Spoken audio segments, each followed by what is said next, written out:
பண்ணாங்க. எதிர்கட்சி தலைவர் ராகுல் காந்தி அவர்கள் இதை பேச விடாதனால காங்கிரஸ் மொத்த எதிர்கட்சியையும் பேச விடாமல் தடுத்ததற்காக 8 நாடாளுமன்ற உறுப்பினர்கள் சஸ்பெண்ட் செய்யப்பட்டார். ரொம்ப கவனமா பார்க்கணும். பாஜக அரசு மோடி ராகுல் காந்தி அவர்களை பேச விடாமல் தடுத்ததற்காக சஸ்பெண்ட் ஆனது 8 பேர். அதுல 7 பேர் காங்கிரஸ், ஒரு ஆளு சிபிஎம். அதனால நீங்க யாரு பலமா பாராளுமன்ற சட்டமன்றத்துக்காக பார்ப்பதற்கு இது ஒரு எடுத்துக்காட்டு. அதனால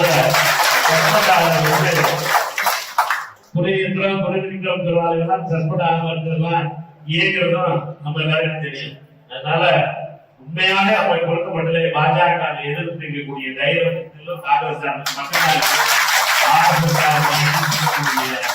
சைடு வாங்கி போய் வணக்கம் சொல்ற வழக்கம்னா காங்கிரஸ் கிடையவே கிடையாது.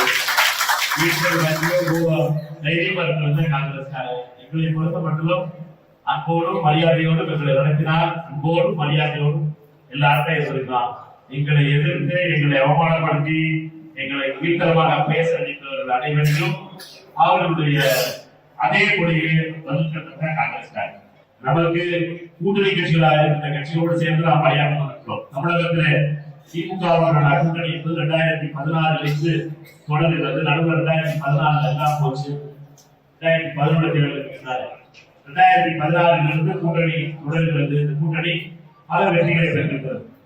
இந்த நேரத்தில் காங்கிரஸ் கட்சியுடைய தலைமை திரு கிரீஷ் கோடங்கர், காங்கிரஸ் கட்சியுடைய பொறுப்பாளர் திரு கிரீஷ் கோடங்கர் அவருடைய தலைமையிலே குழு அமைத்து டிசம்பர் 3ஆம் தேதி குழு வைக்கப்பட்டது. அந்த குழு இன்றைக்கு தேதிப்படி பார்த்தீங்கன்னா எத்தனை நாள் ஆச்சு? 70 நாள் ஆச்சு. இன்னைக்கு 70 நாளா இருக்கு. காங்கிரஸ் கட்சியுடைய குழு பேச்சுவார்த்தைக்கு காத்திருக்கிறது. பிப்ரவரி 22ஆம் தேதி குழு அமைக்கப்படும் என்று திமுகவுடைய தோழமை கட்சியுடைய அறிவிப்பு வந்திருக்கிறது. அது வரைக்கும் காத்திருக்க வேண்டியிருந்தது 70ஆவது நாள் என்று நாம் காத்திருப்பது. நம்மை பொருத்தப்பட்டது தோழமையை மதிக்கிறோம், தோழமைக்கு உரிய மரியாதை கொடுக்கிறோம். அதை போலவே நாமும் எதிர்பார்க்கிறோம். நாம எதிர்பார்ப்பதெல்லாம் நம்ம சில தோழர்கள் மைக்க பிடிச்சோட ரொம்ப உணர்ச்சிப்பட்டு பேசினாங்க. நம்ம இதை பொருத்தப்பட்டதே நாம் வரப்போது பேசக்கூடாது. காங்கிரஸ் கட்சியை பொருத்தப்பட்டதும் கட்டுப்பாடுதான் கட்சி, ஜனநாயக கட்சி. ஆனா கட்டுப்பாடோடு இருக்கணும். நம்முடைய தலைமை கூட்டணியிலே திமுகவோடு பேசிக் கொண்டிருப்பதற்காக குழு அமைத்திருக்கிறார். நம்ம ஒரு பெரிய கப்பல் மாதிரி. காங்கிரஸ் கட்சி சின்ன போட்டு கிடையாது. நம்ம சின்ன ஜாதி கட்சி எல்லாம் இருக்கான். லெப்ட்ல இண்டிகேட்டர் போட்டு ரைட் எடுத்துக்கிறாங்க. அப்பதான் காங்கிரஸ் கட்சி பண்ண. காங்கிரஸ் கட்சியை பொறுத்த மட்டும் நம்ம பெரிய கப்பல். கப்பல் திருப்புறதுக்கே லேட் ஆகும். ஸ்டார்ட் ஆகுறதே லேட் ஆகும். மிஷின் ஆஃப் பண்ணினாலும் லேட் ஆகும். திருப்பி ஸ்டார்ட் பண்ணினாலும் லேட் ஆகும். எல்லாமே டயர். நம்ம திரும்பணும்னாலும் டயர். அதனால நம்ம திரும்புறதை பத்தி யோசிக்க வேண்டியது. நம்ம நேரம் போயிட்டு இருக்கோம். நம்மளை பொறுத்த மட்டும் இந்த கப்பலை பொறுத்த மட்டும் கரெக்டான கரை சேரணும், கரெக்டான லட்சியம் போகணும் அப்படிங்கிறது நம்ம எல்லாருடைய வேண்டுதல். நம்மை பொறுத்த மட்டும் நம்ம கேட்பதெல்லாம் மரியாதை. நம்ம கேட்பதெல்லாம் வேற ஒன்று சொத்து சோகம் கேட்கலாம். மரியாதை தான் கேட்கணும். மரியாதை அனுப்பு. நம்ம என்னத்தை கொடுக்க இருக்கோமோ அதை எடுத்து அனுப்பணும். நம்மை பொறுத்த மட்டும் நம்மளுக்கு வருத்தம்லாம் எப்போ வருது அப்படின்னா, அதுக்குரிய திமுகவுடைய மாவட்ட செயலாளர் காங்கிரஸ் கட்சி பூத்துல ஆள் இருக்கா, காங்கிரஸ் கட்சி 3000 ஓட்டு வாங்கியிருக்கு அப்படின்னு கேள்வி கேட்கும் போது காங்கிரஸ் அதுவும் பொது வழியில பொதுக்கூட்டத்துல பேசும்போதுதான் பத்திரிகையாளர்கள் நீங்க உங்க நேரம் லட்சம் பேசும்போதுதான் இந்த வருத்தம் வரும்.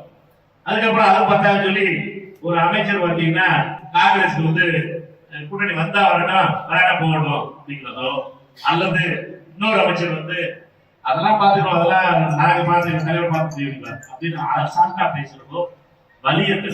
நாங்க உங்களோட இருந்து உங்களால் நீங்கள் செய்த பல தவறுகளுக்காக பழி சேர்த்த பழியை சுமந்த வைக்கிறாங்க. நீங்க பண்ண தப்புகளால் எங்களை சொல்லப்பட்டு உங்களிடம் கேட்பதெல்லாம் மரியாதையும். எங்கள் தலைவர் ராகுல் காந்தி அவர்கள் தமிழக முதலமைச்சரை சகோதரன் அப்படின்னு நினைக்கிறார். சகோதரங்கிறதுக்கு அர்த்தம் இப்ப எல்டர் பிரதர் வார்த்தை சொன்னாங்கன்னா அந்த அர்த்தம் புரியாம அவர் சொன்னார். அவர் அர்த்தத்தை ரொம்ப ஆழமான நாங்க பேசுறது ரொம்ப சாதாரண வார்த்தை பேசுவோம். காங்கிரஸ்காரோட பழக்கமே இருந்தாங்க. ஆனா நாங்க வந்து உயிர் இனியது மணி ஒருத்தர் பேச ஆரம்பிச்சிருந்தார். எனக்கு ஆச்சரியம் வந்துச்சுன்னா அது அம்மா உங்களுக்கு ஒரு பேச தெரியாது. அதனால நம்மளை பொறுத்த வரைக்கும் சாதாரணமா அண்ணனா அண்ணன், தம்பினா தம்பிமா, சகோதரன் சகோதரன். நம்ம தலைவரை பொறுத்த மட்டும் நம்பிக்கையோடு அன்போடு தமிழக முதலமைச்சரின் சகோதரன் அழைக்கிறார். அதேதான் நாங்கள் எதிர்பார்க்கிறது.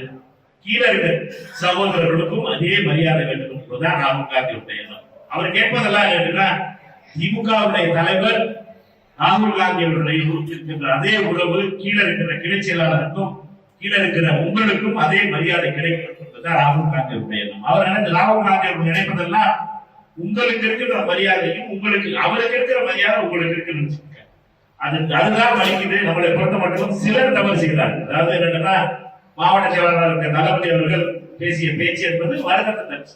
நம்மை பொறுத்த மட்டும் தமிழ்நாடு காங்கிரஸ் கமிட்டி தலைவர் அதற்காக ஒரு ட்விட்டர் போட்டிருந்தார். என்னன்னா 26ஆம் தேதி நினைக்கிறேன், ஜனவரி 26ஆம் தேதி நினைக்கிறேன், அவர் மேல நடவடிக்கை எடுக்கணும் சொல்லி தமிழ்நாடு முதலமைச்சர் கேட்டிருந்தார். இன்னைக்கு தேதி என்னாச்சு? இன்னைக்கு 15ஆம் தேதி. 15 பிளஸ் ஒரு 4 இது 20 நாள் ஆகி போச்சு. நடவடிக்கை எடுக்கல. அவர் வருத்தமும் தெரிவிக்கல. அதனால என்ன, இப்ப எல்லாரும் பேசுறாங்க. அதனால ஒரு மாவட்ட செயலாளர் பேச ஆரம்பிச்சாரு, எல்லா அமைச்சர்களும் பேச ஆரம்பிச்சிட்டாங்க. காங்கிரஸ் சாதாரணமா எடுத்துட்டு பேசுறாங்க. இதை கேட்டுட்டு சும்மா இருக்க நான் கிடையாது. நம்ம வந்து கேட்டுட்டு சும்மா எங்களுக்கு மரியாதை கொடுக்கலன்னா திருப்பி அடிப்போம், திருப்பி அதே வார்த்தையை பேசுவோம். அதனால மரியாதை காங்கிரஸ் கொடுத்தீங்கன்னா நாங்க முடியாது. அவ்வளவுதான்.